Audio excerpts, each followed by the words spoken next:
Hello everyone. Financial statement में हम लोग पांचवा कंप्रिहेंसिव क्वेश्चन बनाते हैं। तो ये सवाल है जिसमें ये सारा यहां से लेकर यहां तक डेबिट बैलेंस है और ये इतना सारा ये क्रेडिट बैलेंस है। तो क्या है ट्रायल बैलेंस के डेबिट बैलेंस में क्या सारा रहता है? तो एसेट्स और एक्सपेंस। तो एसेट को बैलेंस शीट में दिखाते हैं एसेट साइड में, और जो सारे एक्सपेंस रहते हैं उसे ट्रेडिंग और प्रॉफिट एंड लॉस अकाउंट के डेबिट में दिखाते हैं। और जो क्रेडिट बैलेंस में रहता है क्या रहता है? तो लायबिलिटीज और इनकम। तो जो लायबिलिटीज है उन्हें बैलेंस शीट में लायबिलिटी साइड में, और जो इनकम है उन्हें ट्रेडिंग और प्रॉफिट एंड लॉस अकाउंट के क्रेडिट में दिखाते हैं। ठीक है, तो और ये सारा एडजस्टमेंट है। बनाते हैं पहले क्या बनाएंगे? पहले बनाएंगे trading and profit and loss account, फिर बनाएंगे हम लोग बैलेंस शीट।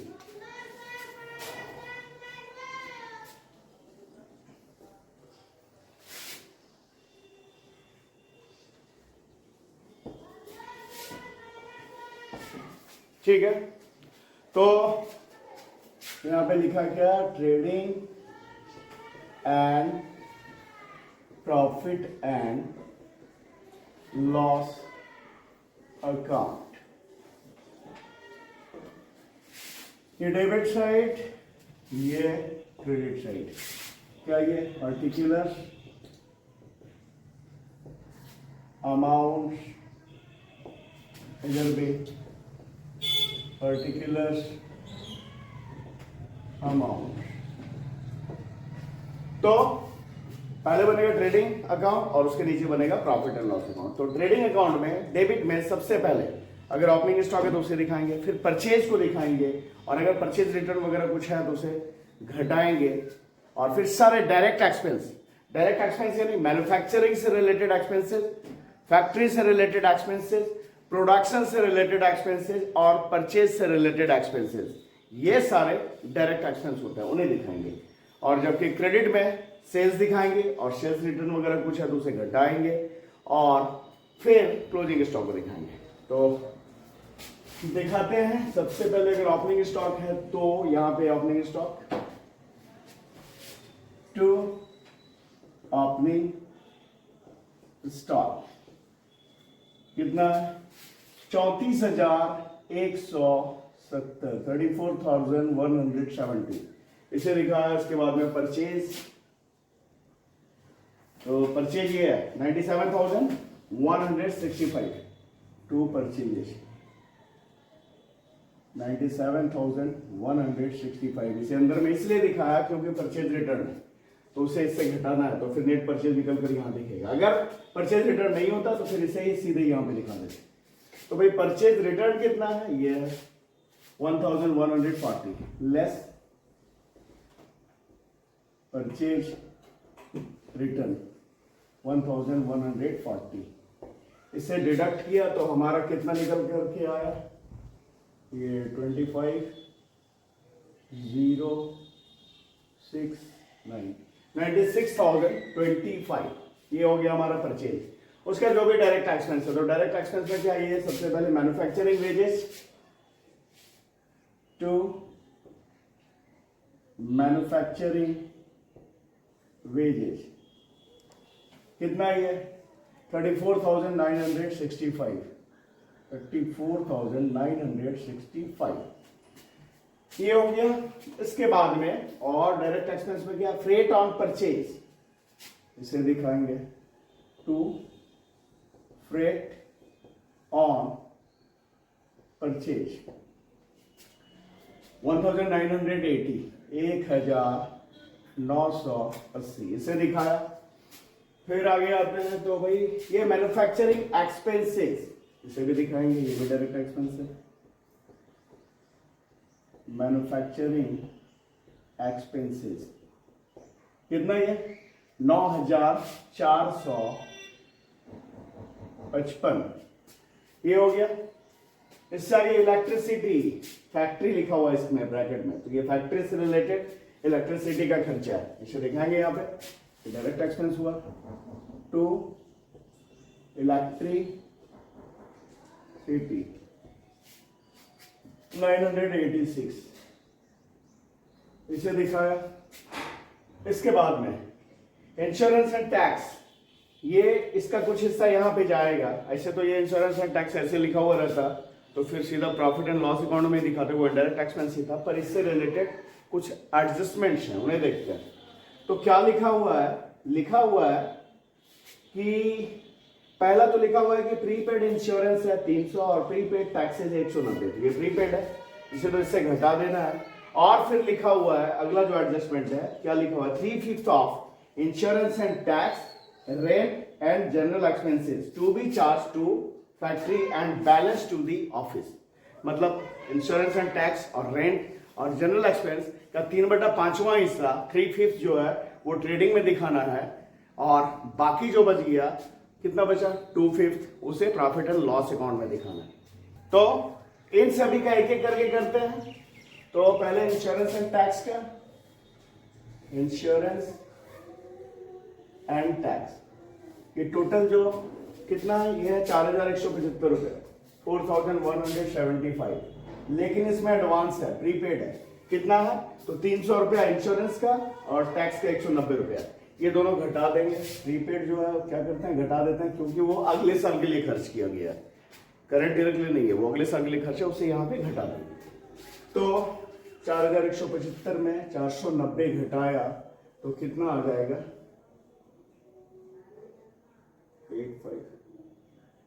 3685, ये इंश्योरेंस एंड टैक्स का जो खर्चा है इस ईयर के लिए, करंट ईयर के लिए। इसका 3/5 ट्रेडिंग में जाएगा और 2/5 प्रॉफिट एंड लॉस अकाउंट में जाएगा। तो 3/5 और 2/5 कर लेते हैं। ट्रेडिंग में कितना? तो 3685 का 3/5, तो ये 3/5 करेंगे तो कितना आ जाएगा? आ जाएगा ये 5, 7 बार में कट गया,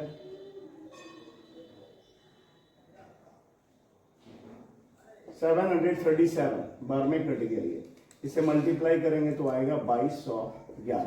यानी ट्रेडिंग में इंश्योरेंस एंड टैक्स का जो 2200 रुपया है, 2211 रुपया दिखाया जाएगा, और प्रॉफिट एंड लॉस अकाउंट में कितना दिखाया जाएगा? यहाँ पे कर लेते हैं पीएल में, इसी 3685 का 2/5 बचा हुआ हिस्सा दिखाया जाएगा, तो कटेगा तो उतने ही बार में 737, और ये कर दिया तो कितना हो गया? ये हो गया 14,074, ये चला जाएगा पीएल इंश्योरेंस एंड टैक्स का। और उसके बाद में क्या और क्या क्या था? रेंट था और जनरल एक्सपेंसेस। तो रेंट का देख लेते हैं। तो भाई रेंट कितना है टोटल? रेंट है 2400, 2400, ठीक है। तो ट्रेडिंग में इसमें कोई एडवांस वगैरह नहीं था जिससे कि हमें घटाना है, ठीक है। तो ट्रेडिंग में कितना जाएगा? इस 2400 का 3/5, और पीएल में कितना जाएगा? इस 2400 रुपए का 2/5, ठीक है। तो 2400 का 3/5 कितना हो गया? तो हो जाएगा ये 20, 480 बार में कट गया। हाँ, तो इसे करते हैं तो कितना था? 1440, और इसे करेंगे तो कितना आएगा? ये आएगा मल्टीप्लाई करके 960। ये चला जाएगा रेंट का पीएल में, और ये चला जाएगा ट्रेडिंग में। उसके बाद जनरल एक्सपेंसेस का भी कर लेते हैं। जनरल एक्सपेंसेस वो कितना? वो यहाँ पे 8,000। तो ट्रेडिंग में कितना जाएगा? तो इस 8,000 का 3/5, और पीएल में कितना जाएगा? तो इस 8,000 का 2/5 काटेंगे तो कितने बार में कटेगा? 1600 बार में कट जाएगा ये, ठीक है। तो 4,800 यहाँ गया, और यहाँ भी 1600 बार में, तो ये जाएगा 3200 पीएल, ठीक है। तो ये कर लिया हम लोगों ने। तो एक एक करके दिखाते हैं। पहले तो insurance and tax,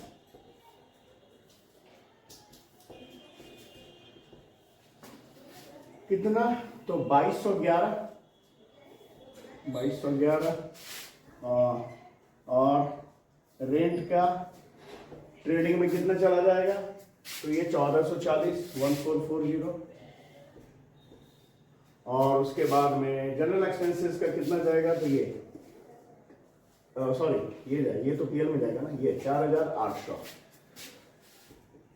to general expenses, कितना 4,800। अब इसके बाद में और कोई डायरेक्ट एक्सपेंस,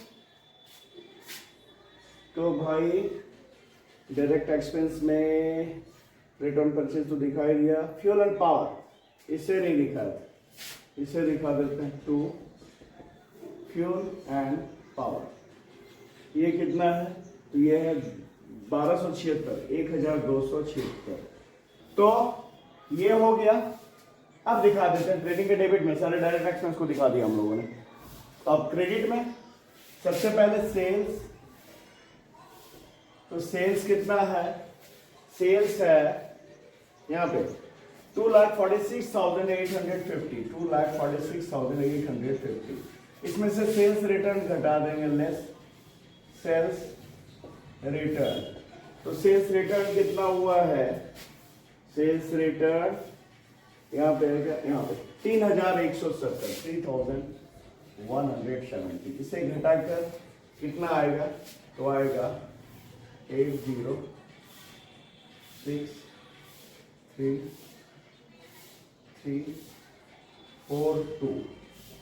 से 2,43,680, 2,43,680। ये आ गया नेट सेल्स। और फिर क्लोजिंग स्टॉक, तो क्लोजिंग स्टॉक कितना है? ये 29,638 बाय क्लोजिंग स्टॉक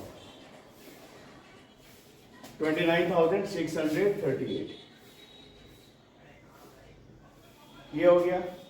अब इसे करेंगे हम टोटल। अगर क्रेडिट का टोटल ज्यादा आता है तो बैलेंस आएगा डेबिट में, वो होगा ग्रॉस प्रॉफिट।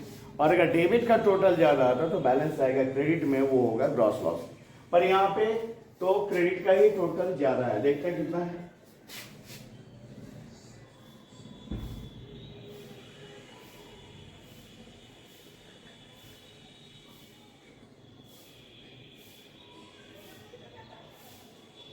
सेवन 2,73,318। इसे यहां भी लिख दिया 2,73,318। अब इसमें क्या करेंगे? ये सारा ये सारा घटा देंगे, तो जो निकलेगा वो निकलेगा हमारा ग्रॉस प्रॉफिट। तो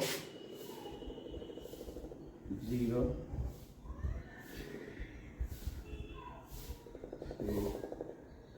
0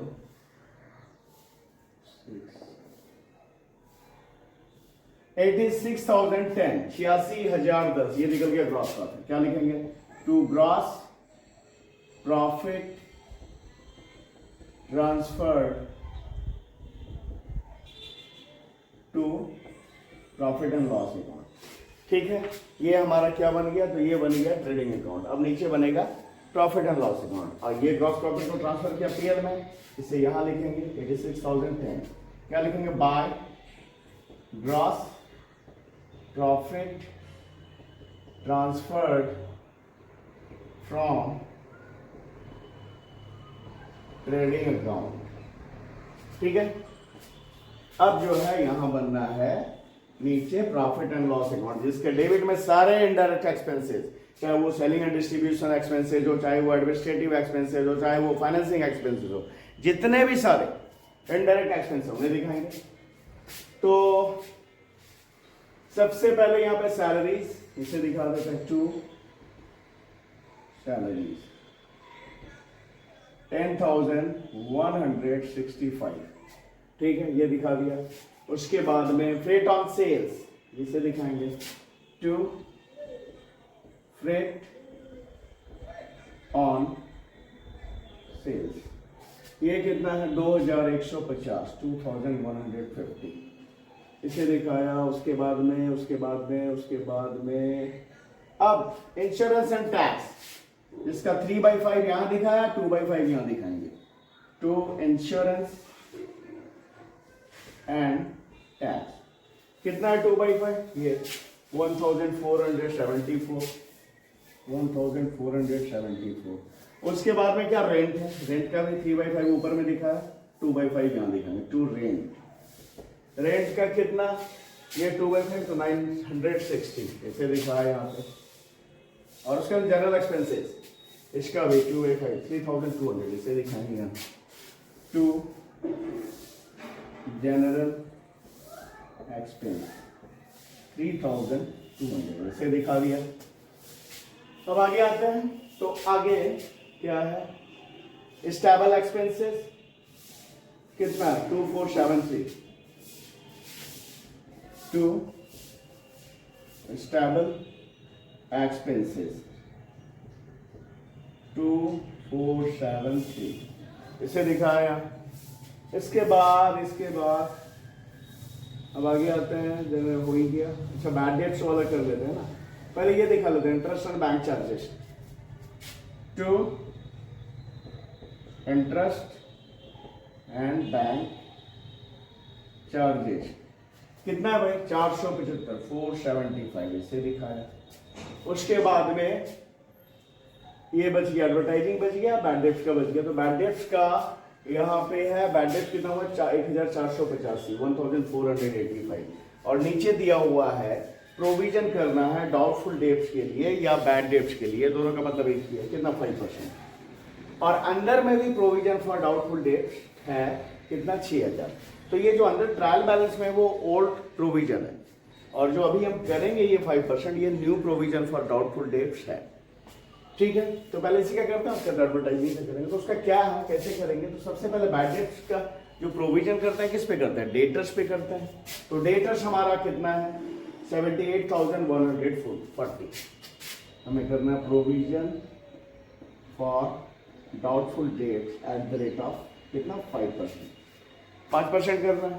तो कितना बताया डेटर्स है अभी, हाँ यहाँ 78,140 इसका 5%।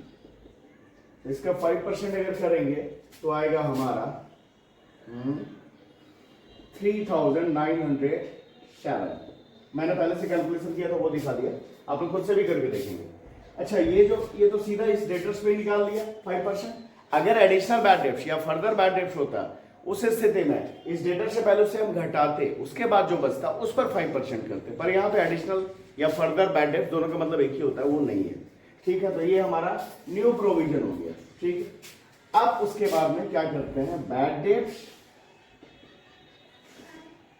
हमारा कितना हुआ है, बैड डेट्स हुआ 1485 1485।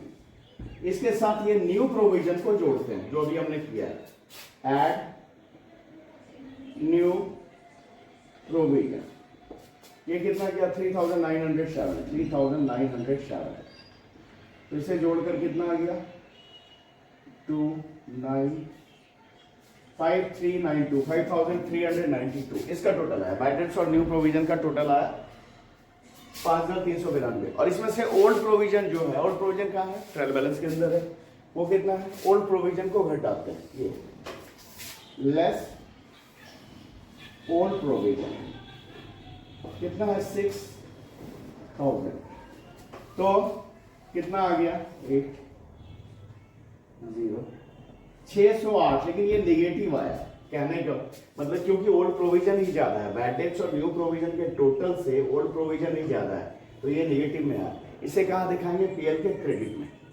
ठीक है, और यही अगर बैड डेट और न्यू प्रोविजन का टोटल ज्यादा रहता, ओल्ड प्रोविजन का कम रहता, तो जो बैलेंस आता है उसे दिखाते हैं हम प्रॉफिट एंड लॉस अकाउंट के डेबिट में। ठीक है, क्या लिखेंगे, by provision for doubtful debt कितना 608 ये हो गया। अब अगला क्या है, अगला ये एडवर्टाइजिंग वाला। तो एडवर्टाइजिंग पे टोटल खर्चा हुआ है 4,500, सीधा पीएल के डेबिट में दिखा देते, पर एडजस्टमेंट में है क्या है, लिखा हुआ है कि advertising to be written off over 3 years. ये एडवर्टाइजिंग पे जो खर्चा हुआ है इसे 3 साल में राइट ऑफ करना है। ठीक है, तो क्या करेंगे, हर एक साल एडवर्टाइजिंग का 1/3 राइट ऑफ होगा, यानी वो पीएल में जाएगा 3 साल तक। तो उसका कर लेते हैं एडवर्टाइजिंग रिटर्न ऑफ कितना 1/3 करेंगे हर साल, या सीधा कर देना 4500, इसे 3 साल में खत्म करना है। 4500 डिवाइडेड बाय 3 ईयर्स, तो कितना हर साल कितना खत्म करना है 1500। तो ये 1500 रुपया यहाँ पीएल के डेबिट में दिखेगा और बाकी जो बच जाएगा एडवर्टाइजिंग का वो बैलेंस शीट में एसेट्स में दिखेगा। तो यहाँ पे करते हैं टू एडवर्टाइजिंग कितना 1500, ये हो गया। इसके बाद में आते हैं, हाँ एक था गुडविल को भी राइट ऑफ करना है। गुडविल राइट ऑफ करना है, कहीं पे देखा था यहाँ पे कि write off goodwill by 3000, goodwill को 3000 रुपए से राइट ऑफ करना है। अच्छा इसके साथ डेप्रिसिएशन वगैरह भी है एसेट का, तो उससे बाद में करते पहले ये वाला करता है। गुडविल कितना राइट ऑफ करना है 3000, तो जितना राइट ऑफ करना है यहाँ पे जैसे एडवर्टाइजिंग की दिखा है उसी तरह टू गुडविल कितना राइट ऑफ करना है 3000, यहाँ पे अमाउंट ही दे दिया है। और बाकी जो बच जाएगा जैसे एडवर्टाइजिंग का मैंने बताया जितना राइट ऑफ होना है यहाँ पे पीएल के डेबिट में और जितना बाकी जो बच जाएगा बैलेंस शीट में एसेट में, उसी तरह गुडविल भी जितना राइट ऑफ हो रहा है यहाँ पे 3000 और बाकी जो बच जाएगा बैलेंस शीट में एसेट साइड में लिखना। ठीक है, तो ये 3000 हो गया। अब आते हैं डेप्रिसिएशन, मशीन पे 10%, फर्नीचर पे 5% और हॉर्स एंड कार्ट पे सीधा अमाउंट ही दिया हुआ 1000 रुपया। तो भाई कितना हो जाएगा, यहाँ पे यहीं पे कर लेते हैं डेप्रिसिएशन ऑन मशीनरी। मशीनरी पे कितना बता, यहाँ पे ऐसे इधर से कर लेते हैं, इसे लाइन खींच दिया। मशीनरी पे 10%, तो मशीनरी हमारा कितना 19,720, 19,720, इसका 10% तो होगा ये 0000 1972, ये हो गया। और फर्नीचर पे कितना, तो फर्नीचर पे है 5%, तो फर्नीचर हमारा कितने का है, फर्नीचर है 9,480, 9,480, इसका करेंगे 5%, तो इसका करेंगे तो ये आएगा 5 दूनी 10, इसको करेंगे ये आएगा 474, 474 इसका डेप्रिसिएशन। ठीक है, फर्नीचर का निकल गया, मशीनरी का निकल गया और हॉर्स एंड कार्ट का तो सीधा अमाउंट ही दिया हुआ 1000, ये सारा डेप्रिसिएशन। इसे दिखाते हैं यहाँ पे टू डेप्रिसिएशन कितना, तो मशीनरी का कितना 1972, 1972, फर्नीचर का कितना भाई, तो 474, 474 और हॉर्स एंड कार्ट का कितना, तो इसका 1000। ये सारा अगर जोड़ लें तो कितना आएगा, ये आएगा 3,446, ये सारा डेप्रिसिएशन का टोटल आ गया। ये हो गया। अब इसके बाद में अब क्या बच रहा है, तो भाई एक बच जा रहा है commission to manager at the rate of 10% of non net profit. Manager को कमीशन देना है कितना, 10% ऑफ नेट प्रॉफिट।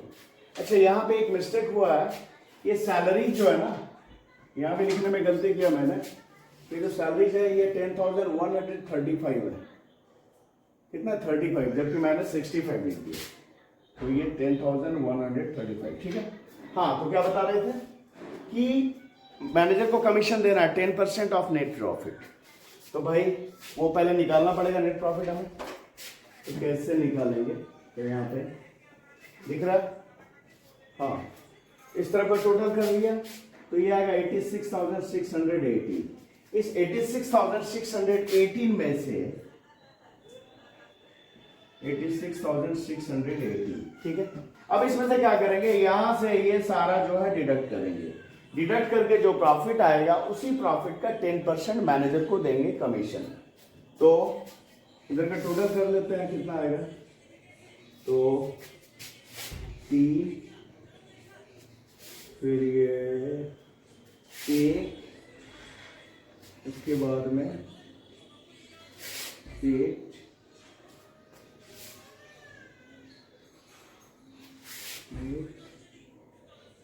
और ये 1, 2, 28,813, ये टोटल आया इसका, ये सारा का। इससे क्या करना है, ये जो क्रेडिट का टोटल आया था हमारा 86,618, उससे डिडक्ट करेंगे 86,618 से डिडक्ट किया, तो करने पे आएगा हमारा 50785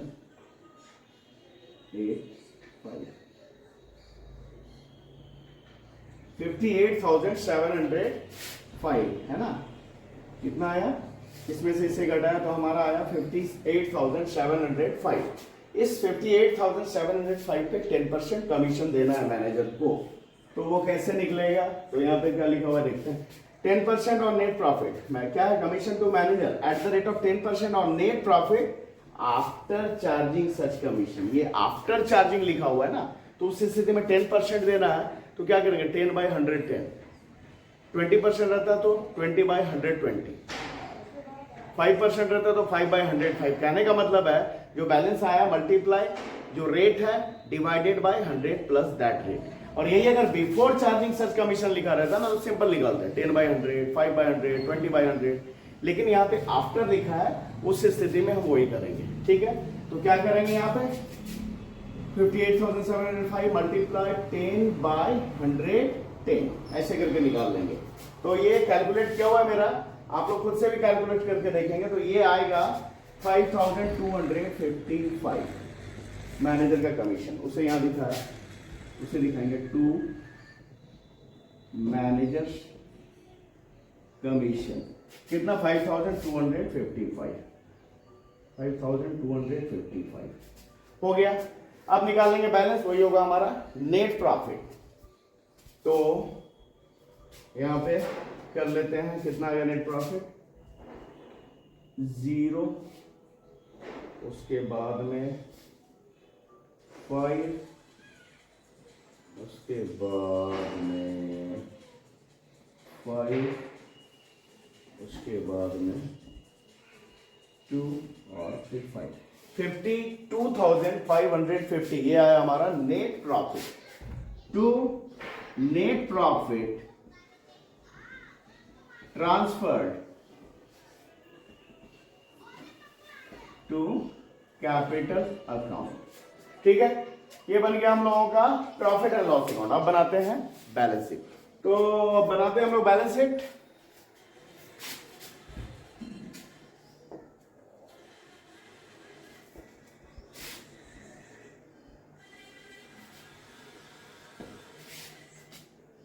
ये बन रहा है हमारा बैलेंस शीट। ये लायबिलिटी साइड, अमाउंट, ये एसेट साइड, अमाउंट। तो पहले लायबिलिटी साइड में सबसे पहले क्रेडिटर्स, ये कितना है 50,160, 50,160। उसके बाद में बैंक लोन। अच्छा, मैनेजर कमीशन भी है ना, उसे भी दिखा देते हैं। मैनेजर कमीशन वो जो है वो तो बाकी है ना, देना है देना मैनेजर का कमीशन। तो वो कितना निकाला था, वो निकाला था ये हम लोगों ने 5255, 5,255। ये क्या निकला था भाई, तो मैनेजर का कमीशन निकाला था, है ना, कमीशन 5,255। उसके बाद में आते हैं बैंक लोन, ये कितना, तो ये है 10,000, इसे दिखा है। उसके बाद में अब तो कुछ नहीं, कैपिटल दिखा देते हैं। कैपिटल कितना है 80,000। इसके साथ में नेट प्रॉफिट आया था बिजनेस में, उस नेट प्रॉफिट को हम जोड़ेंगे। एड नेट प्रॉफिट, तो नेट प्रॉफिट कितना आया था, हमारा 52,550। इसे जोड़ेंगे तो आपके पास 1,32,550। ये हो गया इस तरफ का लायबिलिटी साइड का, जिसका कर लेते हैं टोटल। ठीक है, तो टोटल कितना आएगा, 5, 6, 9, 7, 9, 1,97,965। ये आ गया लायबिलिटी साइड का टोटल। इतना ही हमारा बैलेंस एसेट साइड का टोटल होना चाहिए। तो एसेट साइड में सबसे पहले दिखा लेते हैं कैश। कैश हमारा कितना है, तो कैश है 145, वो दिखाया। फिर बैंक बैलेंस जो है उसे दिखाते हैं, तो बैंक बैलेंस हमारा 7,500। 40, इसे दिखा लिया, कैश हो गया, बैंक हो गया। डेटर्स दिखा लेते हैं। भाई डेटर्स हमारा टोटल कितना था, तो डेटर्स था 78,140, तो 78,140 इसमें से जो प्रोविजन किया उससे हम घटाएंगे। तो प्रोविजन कितना किया था हम लोगों ने, ये 3,907 लेस प्रोविजन 3,907, इससे डिडक्ट करेंगे तो हमारा आएगा कितना, आएगा 74,223, ये आएगा। तो ये डेटर हो गया। आप दे देते हैं क्लोजिंग स्टॉक। क्लोजिंग स्टॉक कितना है, तो क्लोजिंग स्टॉक ये 29,638, 29,638 ये हो गया। अब क्लोजिंग स्टॉक के बाद में और क्या दिखा दें, और कोई करंट, हाँ प्रीपेड था, इंश्योरेंस एंड टैक्स का, दोनों मिलाकर 490 रुपया था। प्रीपेड, इंश्योरेंस एंड टैक्स, 300 रुपया इंश्योरेंस का था और 190 रुपया टैक्स का था ना, ये दोनों मिलाकर हो गया 490। ये एडवांस है खर्च का, ये एसेट है। उसके बाद में फर्नीचर, फर्नीचर पर डेप्रिसिएशन भी है। फर्नीचर पहले है कितने का, तो फर्नीचर है 9,480, 9,480, इसमें से डेप्रिसिएशन घटा दिया, लेस डेप्रिसिएशन। डेप्रिसिएशन कितना हुआ था, 474, इसे घटा देंगे तो आएगा हमारा 9,006। इसके बाद में फर्नीचर के बाद में आते हैं हॉर्स एंड कार्ट, ये था हमारा कितने का, तो हॉर्स एंड कार्ट था हमारा, कार्ट देखो तो यहाँ पे 5,165, इसमें से डेप्रिसिएशन घटा देते हैं। इसका डेप्रिसिएशन कितना था, 1,000 रुपया था, उसे घटाया तो हो गया ये 4,165। ठीक है। इसके बाद में अब आता है plant, plant and machinery, plant and machinery, ये कितना है, ये है 90,720, इसमें से इसका डेप्रिसिएशन घटाते हैं, लेस डेप्रिसिएशन, इस पे हुआ था 1972, 1972, इससे एक डिडक्ट किया तो करके कितना आएगा,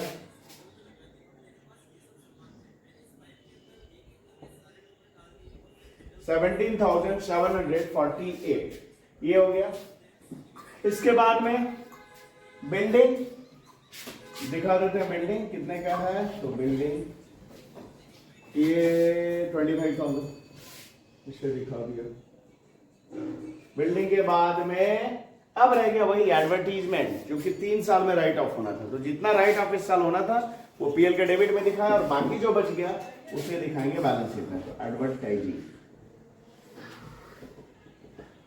कितना है, तो टोटल 15 या 4,500, इसमें से 1,500 राइट ऑफ हो गया तो बचा कितना, 3,000।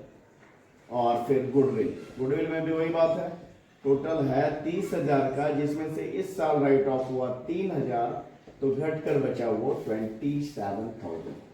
अब कर लेंगे टोटल, उतना ही आना चाहिए, आएगा भी उतना ही, 6 9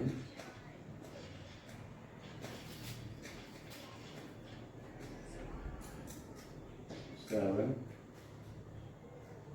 9 1,97,965। तो ये बन गया बैलेंस शीट, इसका दोनों तरफ हो गया इक्वल। तो ये एक और कॉम्प्रिहेंसिव क्वेश्चन हम लोगों ने बनाया। अगर ये समझ में आया तो वीडियो को लाइक करें, चैनल को सब्सक्राइब करें। Thank you.